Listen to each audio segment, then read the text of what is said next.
Let's now look at a checkmating theme or pattern that is not only incredibly important, but most chess players will agree is one of the more aesthetically pleasing checkmates that you can get, and that is the smothered mate. So what is the smothered mate? Well, the smothered mate is a checkmate always delivered by a knight, and the mated king is unable to move because he's surrounded by his own pieces, or smothered by his own pieces. That is where it gets its name. And there are some very, very famous examples of this particular type of checkmate. Let's take a look at a game played by Gioacchino Greco all the way back in 1620. And this is actually a rather famous example in and of itself. So White played the move e4. Nobody is sure who this individual was. Greco played e5, knight f3, knight c6, bishop to c4, the Gioco piano, bishop to c5, castle, and knight f6. White defended his pawn with the move rook to e1, and black castled. c3, very logical play, trying to play d4. We're playing quite fast through this game because we want to get to the critical position with the smothered mate. Black played queen to e7, d4, pawn takes, and e5, disregarding for now the possible recapture. Black went knight to g4, and White captured here on d4. And now it looks as though Black is in quite a lot of trouble because of this very, very strong center here. But Black here played a very, very tricky move. He captured the pawn on d4. And after knight takes d4, he played the move queen to h4 with a nasty double attack. So even though White is up a piece, he has to be very, very careful because his king is looking a little bit too breezy for comfort. White decided to play the move knight to f3, which not only attacked the queen, but also defended the pawn on h2. The only drawback to this move, however, is a fatal drawback, and that is that after the move queen takes f2, we notice that in the original position here, Black had two pieces, the queen and the knight, both targeting this point on f2. But after the move knight f3, Black still had the queen and the knight, but now also the bishop on c5. And this makes a huge difference. Queen takes f2 with check, king to h1, and now a beautiful queen sacrifice. Queen g1 check. White is forced to recapture the queen. It doesn't matter which way he captures, whether it's with the knight or whether it's with the rook. In either case, now we see that the white king is surrounded by pieces and pawns, and so Black gives this check on f2, which is in fact checkmate. Very, very nice, famous, and old example. Let's take a look at some more examples now.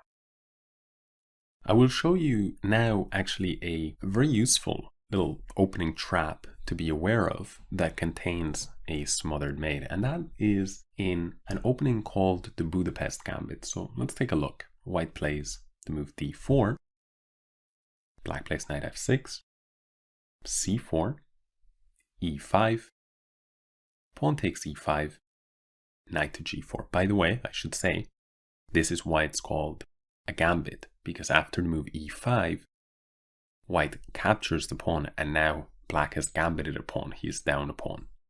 But Black hopes, and indeed usually does, recover the pawn on e5. Play continues with the move knight to g4, immediately threatening to capture the pawn. White defends. Black attacks the pawn again. White defends again, and now Black gives a check on b4. This is a useful move because Black will want to castle kingside quite soon, but it also contains a nasty trap if White is not careful. White plays knight to d2, and now we notice the king has almost no squares. In fact, right now it has no squares at all to go to. So black plays the move queen to e7, and white kicks the bishop away with the move a3. And here is a trap many hundreds of players, if not thousands, have fallen for over the years. Black now quickly captures the pawn on e5, and the mistake that the white side has made on many occasions is capturing this bishop, thinking, aha, I've won a piece. And then a nasty surprise awaits. The move knight d3 is checkmate, because white simply cannot capture the knight, because the pawn on e2 is pinned to the king on e1. This is a very sneaky trap. And in fact, allow me to show you one more trap, because this one reminds me of a little sneaky little trap, very similar, that I constantly face because I play an opening called the Caro Can, and there is a very similar idea that white can go for. So let me show you this one as well. So in this case, we're black, and the Caro Can is an opening that arises after the move e4 by white, c6, and here we have immediately a Caro Can on the board. The idea is that after white plays a move like d4, black will now play d5. And so he is using this pawn on c6 in order to support the advance of the pawn on d5. Such that if, for example, white captured here, then black would recapture. And he would have a good position, because we would have equal pawns here on d4 and d5, and black would have succeeded in trading the c7 pawn for the e2 pawn. And in general, as we'll examine in other sections, this is a favorable trade.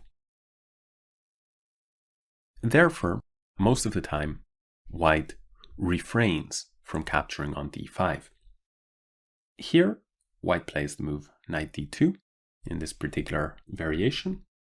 Pawn takes e4, knight takes e4, and now the second most common move and my favorite move, that's why I always have to watch out for this, especially in fast time control games, is the move knight to d7. The idea behind this move is very simple. I want to play the move knight to f6, challenging this central knight. But I don't want to play it immediately, because if I do, let's go back. If I play it here in this position, knight to f6, white can capture my knight, and now I am forced to recapture with either the g or the e pawn. But in any case, let's imagine that I recapture with the g pawn. In either case, I will be left with doubled pawns, and this is not ideal.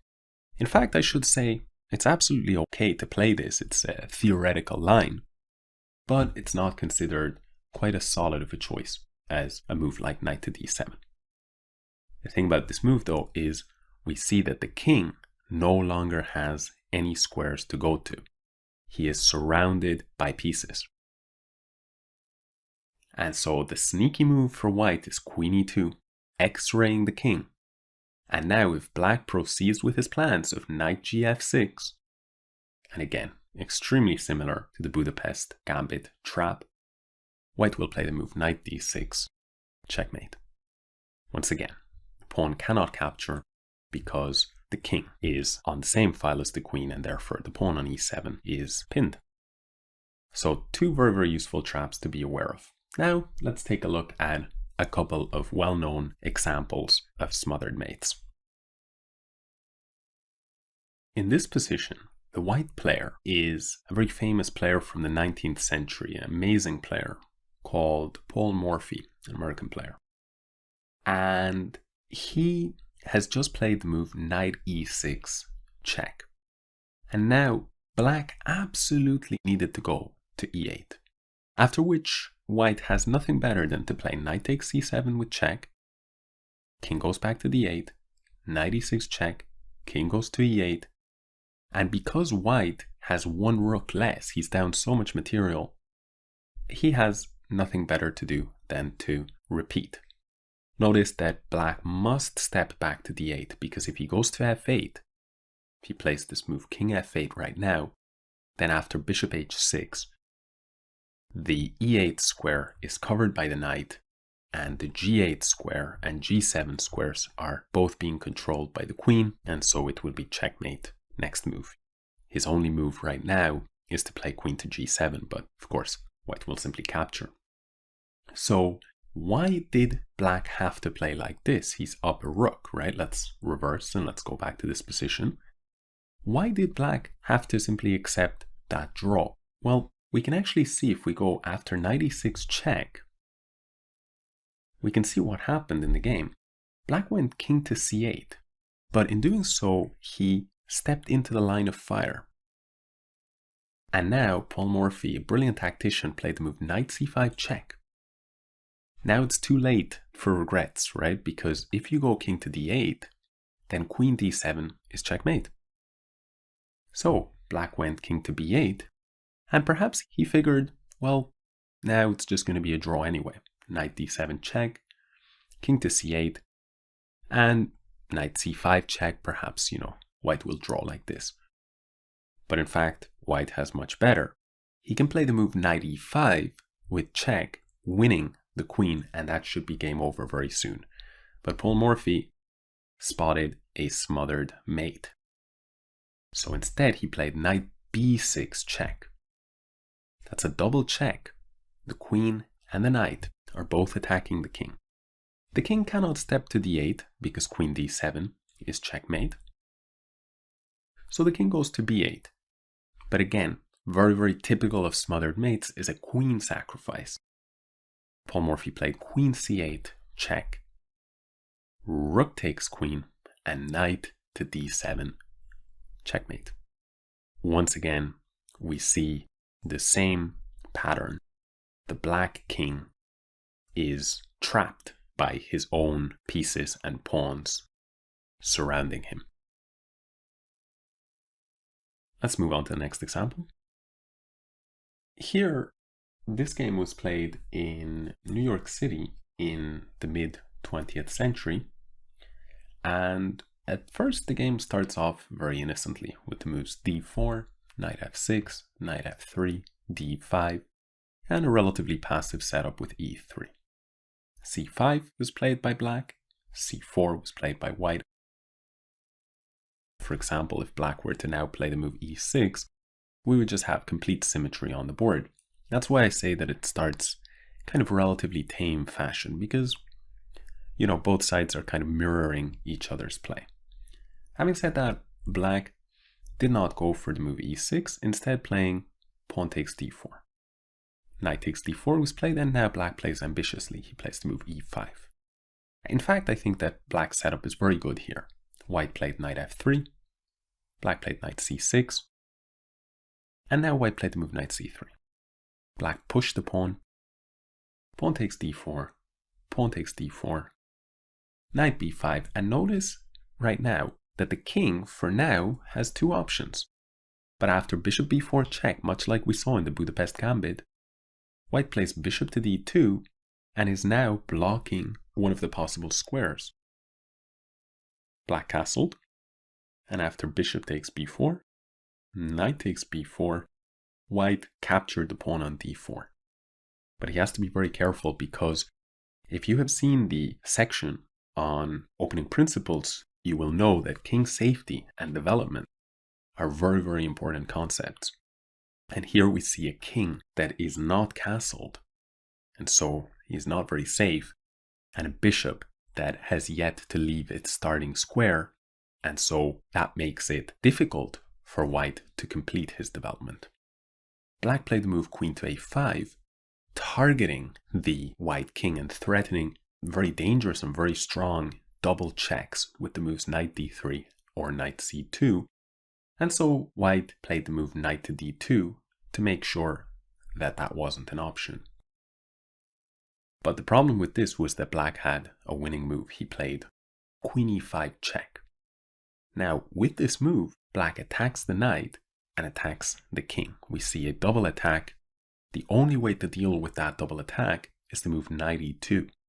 But now we see once again the prison has been set up for the white king, and so knight d3 ended the game, checkmate. I'm going to show you now one final example that I'm really quite proud of. because it was in a very, very fast game. So we only had a few seconds, and it was against a very tough opponent. And I really enjoyed playing this move. I think it is one of the moves that I'm more proud of in fast time control internet games. So let's check that out now, shall we? So in this game, I have the white pieces, and I played the move bishop to e3, which is quite a strong move because I'm threatening to capture this bishop. And after the natural bishop takes e3, the point of the move is that I don't have to recapture this bishop, but rather I can take this knight on d7 instead.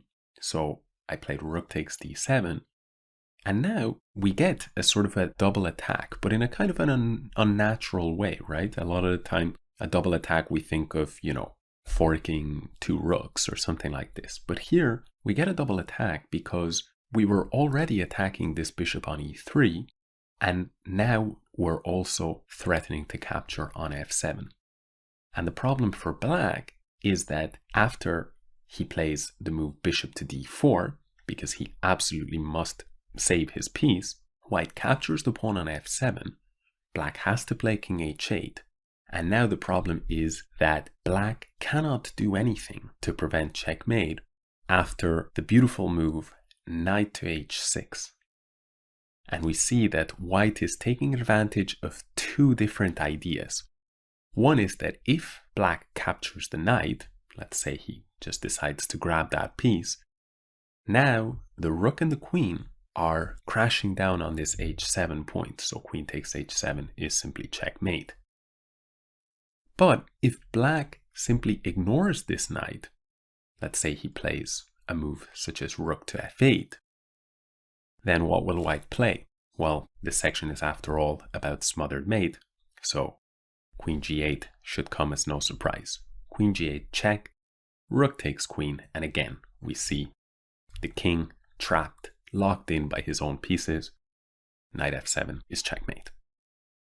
In the game, black saw this. He's a very, very strong player, also an international master, and so he played the move bishop takes f2 with check, hoping that white will capture the bishop, and after doing so, queen takes queen, king takes queen, and pawn takes knight. He recovers his piece. But white does not do that. Instead, white just moves the king away to h1, and there's one more check, rook e1 check, if black wants. But after rook takes e1, the checks have finished, and the mating threat is unstoppable. In fact, in this position, black already resigned, because the two threats of queen takes g7 and queen g8, both with checkmate, black can only stop one of those threats. In fact, he could have, in this position, stopped both of those threats with the move g takes h6, since the bishop covers that square. But as we just saw, if g takes h6, the pawn on h7 is falling. So that, for me, is one of the nicer smothered mates that I've gotten over the board in recent times. So I thought I would share that one with you, and hopefully you guys enjoyed this section, and I will see you